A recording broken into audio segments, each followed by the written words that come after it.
So this is the talent build. You can copy it off of the screen, or you can copy the import file in the description. With the new tuning changes coming to Unholy on March 4th,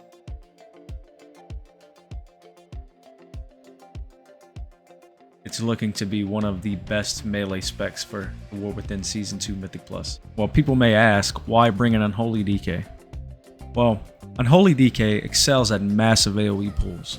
The more the better, basically. If the tank consistently pulls big mob packs, you will top the DPS charts by a long shot.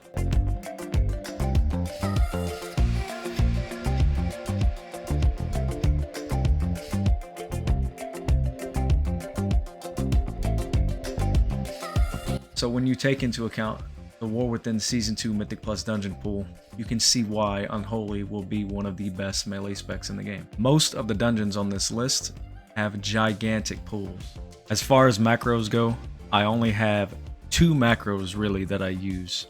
One is an Unholy Assault Orc Racial macro. The second one is a @player Defile macro.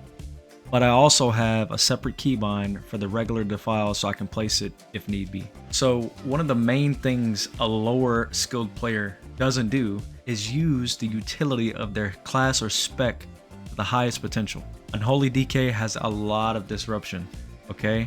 So you have Blinding Sleet, you have Grip, you have an Interrupt that's a very short cooldown. It's the shortest cooldown in the game, actually. You have a Pet Stun. You also have Abomination Limb. You can use this to help group mobs for your tank if your tank is a certain spec that doesn't have the ability to do so. A good example of this is the boss Amarth in the Necrotic Wake. When he summons all the ads, 2 of them are casters, and you can use Abomination Limb to group them in and just AoE burst them down on top of the boss.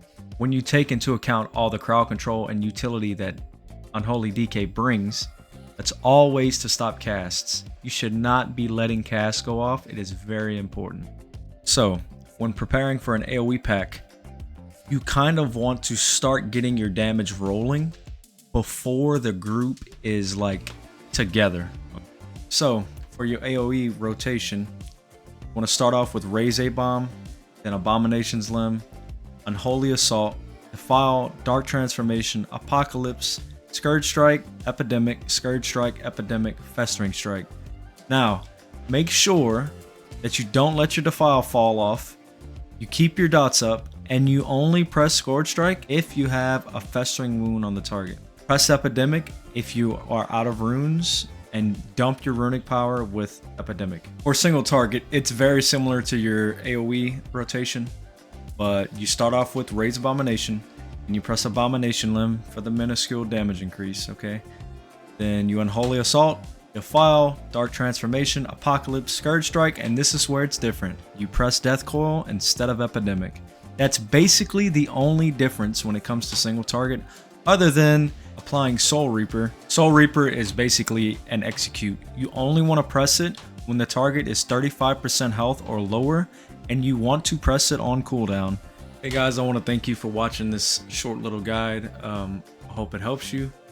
Also want to let you know that I'm trying to grow my Twitch channel. If you want to go and follow me on Twitch, I'll be live streaming pretty much every single day. I'm also doing a giveaway of an RTX 3070 at 100 subscribers. So it's a 1 in 100 chance you could win the graphics card. Thank you so much for watching. I hope to see you around.